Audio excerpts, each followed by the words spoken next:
Stendhal, Le Rouge et le Noir, Chronique du XXe siècle, 7, livre 1er, chapitre 6. L'ennui.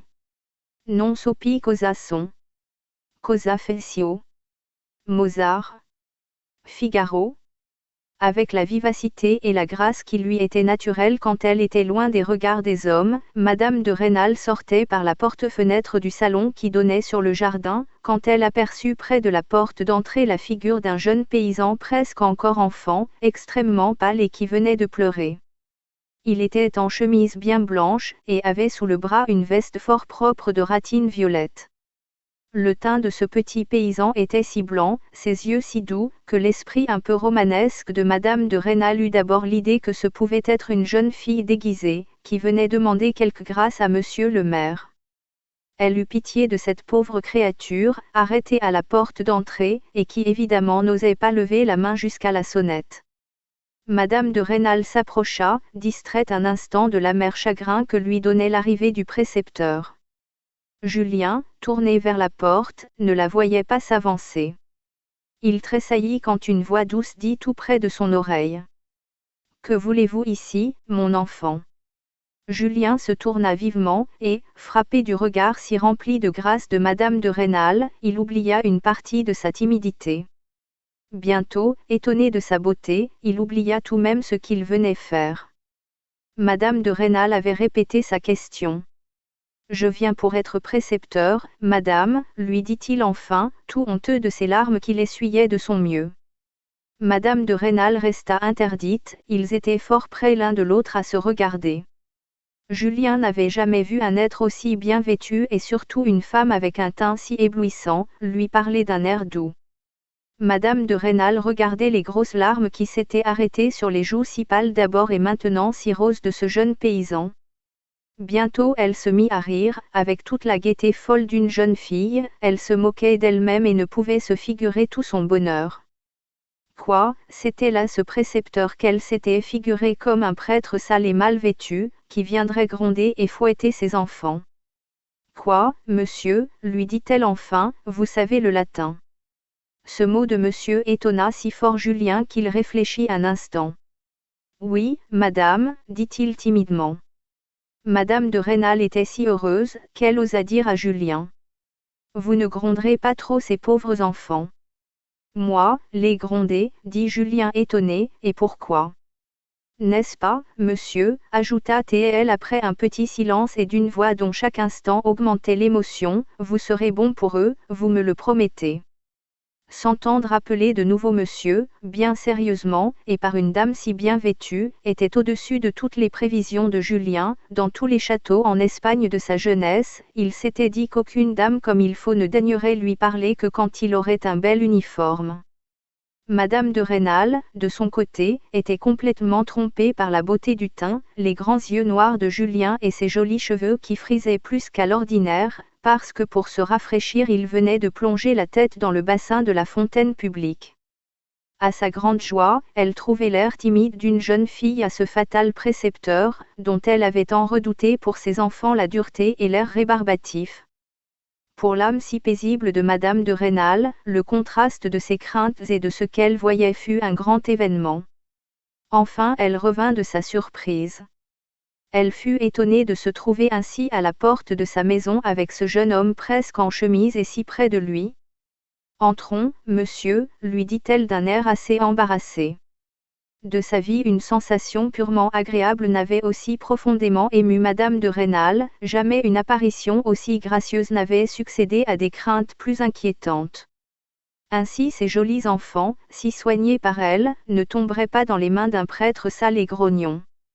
À peine entrée sous le vestibule, elle se retourna vers Julien qui la suivait timidement. Son air étonné, à l'aspect d'une maison si belle, était une grâce de plus aux yeux de Madame de Rênal. Elle ne pouvait en croire ses yeux, il lui semblait surtout que le précepteur devait avoir un habit noir. « Mais, est-il vrai, monsieur ?» lui dit-elle en s'arrêtant encore, et craignant mortellement de se tromper, tant sa croyance la rendait heureuse, vous savez le latin. Ces mots choquèrent l'orgueil de Julien et dissipèrent le charme dans lequel il vivait depuis un quart d'heure. Oui, madame, lui dit-il en cherchant à prendre un air froid, je sais le latin aussi bien que monsieur le curé, et même quelquefois il a la bonté de dire mieux que lui. Madame de Rênal trouva que Julien avait l'air fort méchant, il s'était arrêté à 2 pas d'elle. Elle s'approcha et lui dit à mi-voix. N'est-ce pas, les premiers jours, vous ne donnerez pas le fouet à mes enfants, même quand ils ne sauraient pas leur leçon. Ce ton si doux et presque suppliant d'une si belle dame fit tout à coup oublier à Julien ce qu'il devait à sa réputation de latiniste. La figure de Madame de Rênal était près de la sienne, il sentit le parfum des vêtements d'été d'une femme, chose si étonnante pour un pauvre paysan. Julien rougit extrêmement et dit avec un soupir et d'une voix défaillante. Ne craignez rien, madame, je vous obéirai en tout. Ce fut en ce moment seulement, quand son inquiétude pour ses enfants fut tout à fait dissipée, que Madame de Rênal fut frappée de l'extrême beauté de Julien. La forme presque féminine de ses traits et son air d'embarras ne semblèrent point ridicules à une femme extrêmement timide elle-même. L'air mâle que l'on trouve communément nécessaire à la beauté d'un homme lui eût fait peur. « Quel âge avez-vous, monsieur » dit-elle à Julien. « Bientôt 19 ans. » Mon fils est né à 11 ans, reprit Madame de Rênal tout à fait rassurée, ce sera presque un camarade pour vous, vous lui parlerez raison. Une fois son père a voulu le battre, l'enfant a été malade pendant toute une semaine, et cependant c'était un bien petit coup. Quelle différence avec moi, pensa Julien. Hier encore mon père m'a battu. Que ces gens riches sont heureux ? Madame de Rênal en était déjà à saisir les moindres nuances de ce qui se passait dans l'âme du précepteur, elle prit ce mouvement de tristesse pour de la timidité, et voulut l'encourager. « Quel est votre nom, monsieur » lui dit-elle avec un accent et une grâce dont Julien sentit tout le charme, sans pouvoir s'en rendre compte. On m'appelle Julien Sorel, madame, je tremble en entrant pour la première fois de ma vie dans une maison étrangère, j'ai besoin de votre protection et que vous me pardonniez bien des choses les premiers jours. Je n'ai jamais été au collège, j'étais trop pauvre, je n'ai jamais parlé à d'autre homme que mon cousin le chirurgien-major, membre de la Légion d'honneur, et monsieur le curé Chélan. Il vous rendra bon témoignage de moi. Mes frères m'ont toujours battu, ne les croyez pas s'ils vous disent du mal de moi, pardonnez mes fautes, madame, je n'aurai jamais mauvaise intention.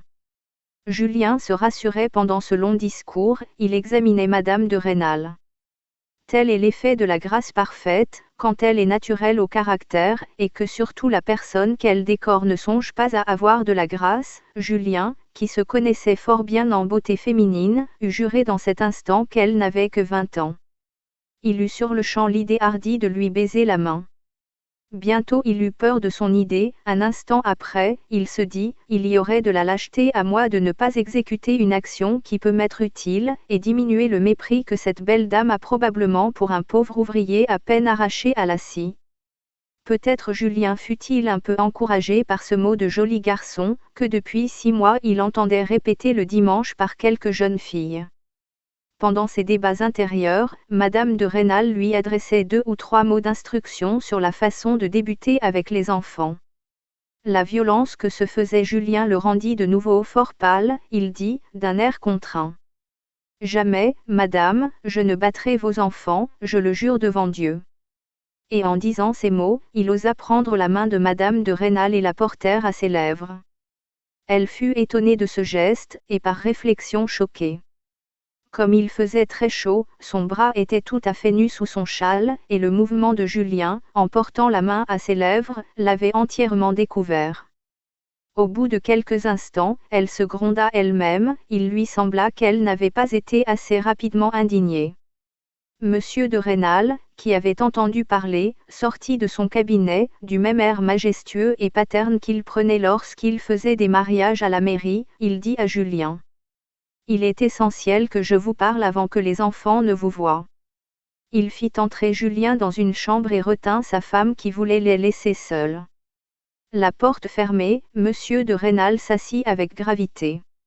Monsieur le curé m'a dit que vous étiez un bon sujet, tout le monde vous traitera ici avec honneur, et si je suis content, j'aiderai à vous faire par la suite un petit établissement.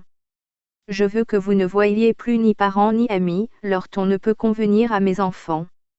Voici 36 francs pour le premier mois, mais j'exige votre parole de ne pas donner un sou de cet argent à votre père. Monsieur de Rênal était piqué contre le vieillard, qui, dans cette affaire, avait été plus fin que lui. Maintenant, monsieur, car d'après mes ordres tout le monde ici va vous appeler monsieur, et vous sentirez l'avantage d'entrer dans une maison de gens comme il faut. Maintenant, monsieur, il n'est pas convenable que les enfants vous voient en veste.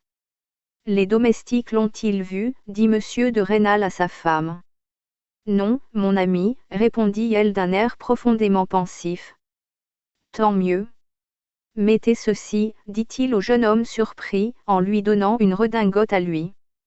Allons maintenant chez monsieur Durand, le marchand de draps. Plus d'une heure après, quand monsieur de Rênal rentra avec le nouveau précepteur tout habillé de noir, il retrouva sa femme assise à la même place. Elle se sentit tranquillisée par la présence de Julien. En l'examinant, elle oubliait d'en avoir peur. Julien ne songeait point à elle, malgré toute sa méfiance du destin et des hommes, son âme dans ce moment n'était que celle d'un enfant, il lui semblait avoir vécu des années depuis l'instant où, 3 heures auparavant, il était tremblant dans l'église. Il remarqua l'air glacé de Madame de Rênal, il comprit qu'elle était en colère de ce qu'il avait osé lui baiser la main. Mais le sentiment d'orgueil que lui donnait le contact d'habits si différents de ceux qu'il avait coutume de porter le mettait tellement hors de lui-même, et il avait tant d'envie de cacher sa joie, que tous ses mouvements avaient quelque chose de brusque et de fou. Madame de Rênal le contemplait avec des yeux étonnés. De la gravité, monsieur, lui dit monsieur de Rênal, si vous voulez être respecté de mes enfants et de mes gens. Monsieur, répondit Julien, je suis gêné dans ces nouveaux habits, moi, pauvre paysan, je n'ai jamais porté que des vestes, j'irai, si vous le permettez, me renfermer dans ma chambre. Que te semble de cette nouvelle acquisition, dit monsieur de Rênal à sa femme. Par un mouvement presque instinctif, et dont certainement elle ne se rendit pas compte, Madame de Rênal déguisa la vérité à son mari. Je ne suis point aussi enchantée que vous de ce petit paysan, vos prévenances en feront un impertinent que vous serez obligé de renvoyer avant un mois. Eh bien, nous le renverrons, ce sera 100 de francs qu'il m'en pourra coûter, et Verrières sera accoutumé à voir un précepteur aux enfants de monsieur de Rênal. Ce but n'eût point été rempli si j'eusse laissé à Julien l'accoutrement d'un ouvrier. En le renvoyant, je retiendrai, bien entendu, l'habit noir complet que je viens de lever chez le drapier. Il ne lui restera que ce que je viens de trouver tout fait chez le tailleur, et dont je l'ai couvert. L'heure que Julien passa dans sa chambre parut un instant à Madame de Rênal. Les enfants, auxquels l'on avait annoncé le nouveau précepteur, accablaient leur mère de questions. Enfin Julien parut. C'était un autre homme. C'eût été mal parler que de dire qu'il était grave, c'était la gravité incarnée. Il fut présenté aux enfants, et leur parla d'un air qui étonna monsieur de Rênal lui-même. Je suis ici, messieurs, leur dit-il en finissant son allocution, pour vous apprendre le latin. Vous savez ce que c'est que de réciter une leçon. Voici la Sainte Bible, dit-il en leur montrant un petit volume 32, relié en noir. C'est particulièrement l'histoire de notre Seigneur Jésus-Christ, c'est la partie qu'on appelle le Nouveau Testament. Je vous ferai souvent réciter des leçons, faites-moi réciter la mienne. Adolphe, l'aîné des enfants, avait pris le livre. Ouvrez-le, au hasard, continua Julien, et dites-moi le premier mot d'un alinéa. Je réciterai par cœur le livre sacré, règle de notre conduite à tous, jusqu'à ce que vous m'arrêtiez. Adolphe ouvrit le livre, lut un mot, et Julien récita toute la page avec la même facilité que s'il eût parlé français. Monsieur de Rênal regardait sa femme d'un air de triomphe. Les enfants, voyant l'étonnement de leurs parents, ouvraient de grands yeux. Un domestique vint à la porte du salon, Julien continua de parler latin. Le domestique resta d'abord immobile, et ensuite disparut. Bientôt la femme de chambre de madame et la cuisinière arrivèrent près de la porte, alors Adolphe avait déjà ouvert le livre en 8 endroits, et Julien récitait toujours avec la même facilité. « Ah, mon Dieu ! Le joli petit prêtre, dit tout haut la cuisinière, bonne fille fort dévote. L'amour-propre de M. de Rênal était inquiet, loin de songer à examiner le précepteur, il était tout occupé à chercher dans sa mémoire quelques mots latins, enfin, il put dire un vers d'Horace. Julien ne savait de latin que sa Bible. Il répondit en fronçant le sourcil. Le saint ministère auquel je me destine m'a défendu de lire un poète aussi profane. M. de Rênal cita un assez grand nombre de prétendus vers d'Horace. Il expliqua à ses enfants ce que c'était qu'Horace, mais les enfants, frappés d'admiration, ne faisaient guère attention à ce qu'il disait. Ils regardaient Julien. Les domestiques étant toujours à la porte, Julien crut devoir prolonger l'épreuve. Il faut, dit-il au plus jeune des enfants, que M. Stanislas Xavier m'indique aussi un passage du livre saint.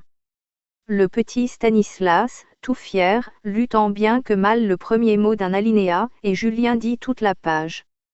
Pour que rien ne manquât au triomphe de M. de Rênal, comme Julien récitait, entrèrent M. Valenod, le possesseur des beaux chevaux normands, et M. Charcot de Maugiron, sous-préfet de l'arrondissement. Cette scène valut à Julien le titre de monsieur, les domestiques même n'osèrent pas le lui refuser. Le soir, tout Verrières afflua chez M. de Rênal pour voir la merveille. Julien répondait à tous d'un air sombre qui tenait à distance. Sa gloire s'étendit si rapidement dans la ville, que peu de jours après M. de Rênal, craignant qu'on ne le lui enlevât, lui proposa de signer un engagement de 2 ans. Non, monsieur, répondit froidement Julien, si vous vouliez me renvoyer je serais obligé de sortir. Un engagement qui me lie sans vous obliger à rien n'est point égal, je le refuse. Julien sut si bien faire que, moins d'un mois après son arrivée dans la maison, M. de Rênal lui-même le respectait. Le curé étant brouillé avec MM de Rênal et Valenod, personne ne put trahir l'ancienne passion de Julien pour Napoléon, il n'en parlait qu'avec horreur.